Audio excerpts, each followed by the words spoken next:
তো লাস্ট ভিডিওটাতে আমরা দেখছিলাম কিভাবে দুধের ক্রিম থেকে আমরা বাটার বানাইতে পারি এবং তার পিছনের সায়েন্টিফিক প্রিন্সিপালটা কি।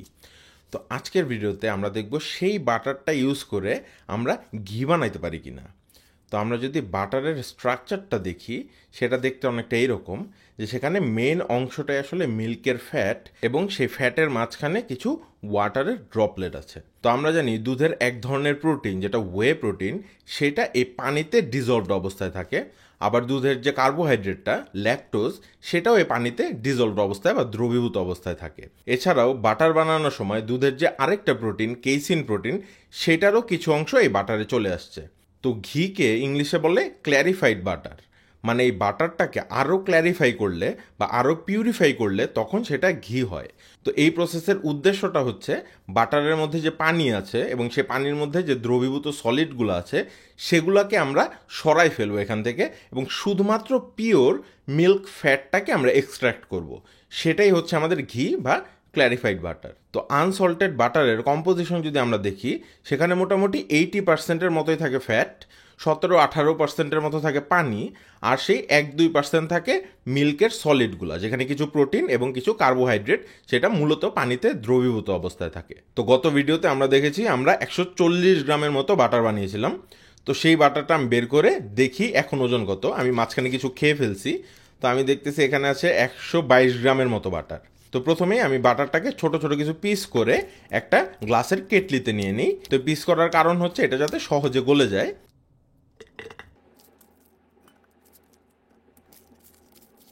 তো এরপরে আমি কেটলিটা চুলায় বসিয়ে আগুন ছেড়ে দিই।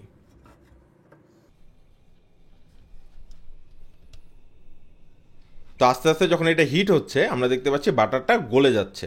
তো আমি দেখতে পাচ্ছি 1 মিনিটের মধ্যেই বাটারটা সম্পূর্ণ গলে গেছে। তো আমি যদি একটু পাশ থেকে দেখি, দেখবো যে মিশ্রণটার মধ্যে যে ফ্যাটের অংশটা ছিল সেটা যেহেতু পানির থেকে হালকা, সেটা উপরের দিকে উঠে আসছে, আর যে বাটার মিল্কটা সেটা আমার নিচে জমা হচ্ছে। এবং যত আস্তে আস্তে হিট বাড়তেছে আমার এই নিচ থেকে পানিটা বাষ্প হয়ে উপর দিকে উঠে যাচ্ছে এবং সেই কারণে এই ফেনা ক্রিয়েট হয়েছে।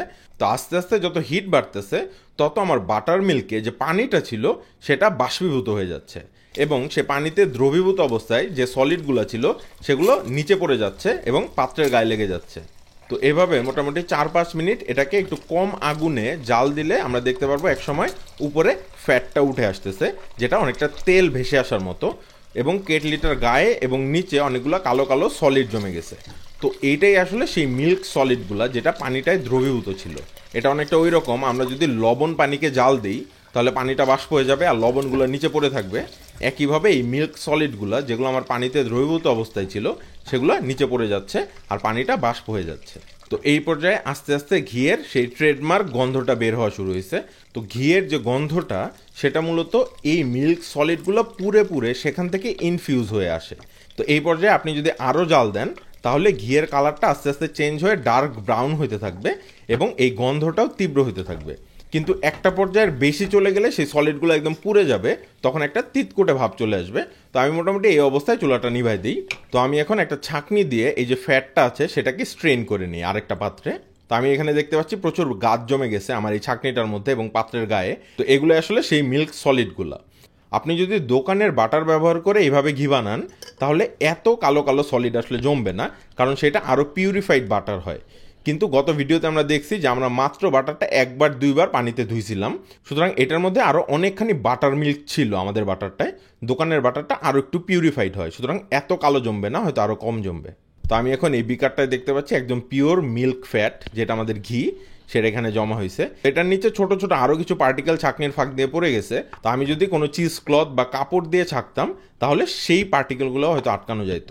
তো এখন যদি এই ঘিটা আমি ওজন নিয়ে দেখি এটা কতটুকু হইলো, তো আমরা দেখতে পাচ্ছি এখানে 110 গ্রাম দেখাচ্ছে আর আমাদের বিকারটার ওজন হচ্ছে 65 গ্রাম। তো আমরা বলতে পারি 45 গ্রামের মতো ঘি হয়েছে, মানে 122 গ্রাম বাটার থেকে আমাদের 45 গ্রাম ঘি হয়েছে। এর মানে আমাদের যে বাটারটা সেখানে মোটামুটি 37%-এর মতো ফ্যাট ছিল। টিপিক্যালি দোকানের বাটারে আরও অনেক ফ্যাট থাকে, তো আমাদের বাটারটা অনেকখানি বাটার মিল্ক আরও ছিল ভিতরে, সেজন্যই এত মিল্ক সলিড দেখা যাচ্ছে। তো আজকের ভিডিওতে আমরা খুব ছোট করে দেখে ফেললাম কিভাবে বাটার থেকে ঘি বানানো যায় এবং তার পেছনের সায়েন্টিফিক প্রিন্সিপালটা কি।